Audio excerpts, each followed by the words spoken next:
Good evening. Welcome to electrical edus on. അപ്പോൾ നിങ്ങൾ തമ്പനയിൽ കണ്ട പോലെ നമ്മുടെ ടെലി കമ്മ്യൂണിക്കേഷൻ ഡിപ്പാർട്ട്മെന്റിലേക്ക് കഴിഞ്ഞ പ്രാവശ്യം 250/2021 കാറ്റഗറി നമ്പർ പ്രകാരം PSC നോട്ടിഫിക്കേഷൻ അറിയിക്കല്ലേ, പോലീസ് കോൺസ്റ്റബിൾ ടെലി കമ്മ്യൂണിക്കേഷൻ ഡിപ്പാർട്ട്മെന്റിലേക്ക്.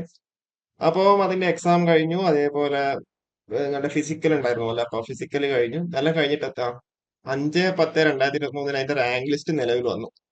ആ ഒരു റാങ്ക് ലിസ്റ്റില് ഏകദേശം 500 മേലെ ആൾക്കാരെ ഇൻക്ലൂഡ് ചെയ്തിട്ടുണ്ട്. ഓക്കെ, 500 മേലെ ആൾക്കാരെ ഇൻക്ലൂഡ് ചെയ്തിട്ടുണ്ട്. പക്ഷെ അതിന്റെ ആ ഒരു ലിസ്റ്റിന്റെ അവസ്ഥ എന്ന് പറയുന്നത്, ഇതിപ്പം 5/10/2023 റാങ്ക് ലിസ്റ്റ് നിലവിൽ വന്നു.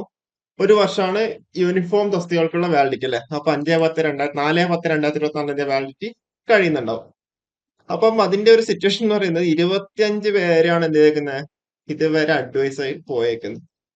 25 അഡ്വൈസ് ആണ് ഇതുവരെ പോയേക്കുന്നത്. നേരെ മറിച്ച് കഴിഞ്ഞ പ്രാവശ്യത്തെ ലിസ്റ്റ് എന്ന് പറയുമ്പോൾ ഏകദേശം 225 അഡ്വൈസ് ആണ് എന്ത് ചെയ്തിരിക്കുന്നത്, കഴിഞ്ഞ ലിസ്റ്റിൽ നിന്ന് എടുത്തേക്കുന്നത്. 225 അഡ്വൈസസ്.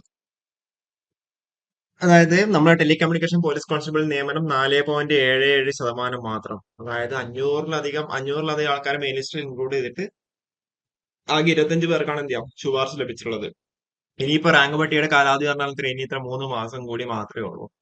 അപ്പൊ ഇതെന്ന് വെച്ച് കഴിഞ്ഞാല് വെറും ഒരു എന്താ പറയണ്ടേ, പോലീസ് കോൺസ്റ്റബിൾ ടെലികമ്മ്യൂണിക്കേഷൻ എന്ന് പറയുന്ന പോസ്റ്റിനെ മാത്രമല്ല, പല പോസ്റ്റുകളും എന്താ ഇപ്പൊ ഇതാണ് സിറ്റുവേഷൻ.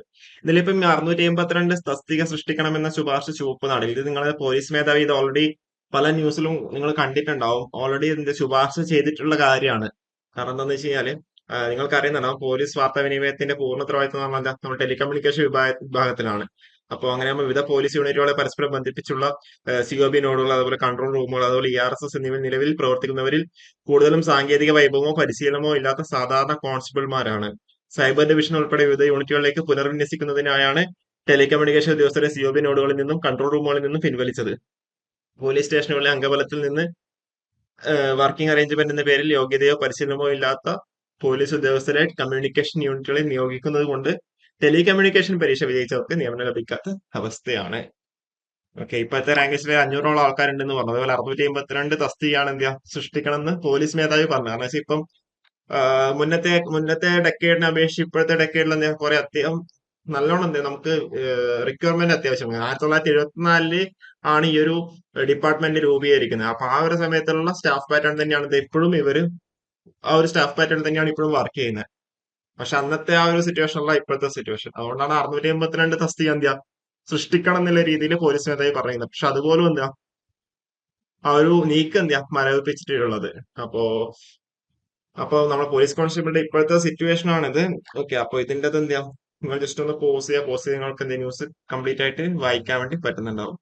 ഓക്കെ, കോച്ചിങ് കാര്യങ്ങൾ നമുക്കിവിടെ പറയാനുള്ളൂ. അപ്പൊ ഈ ഒരു വീഡിയോ നമുക്കിവിടെ വൈൻഡ് അപ്പ് ചെയ്യാം. Okay, thank you.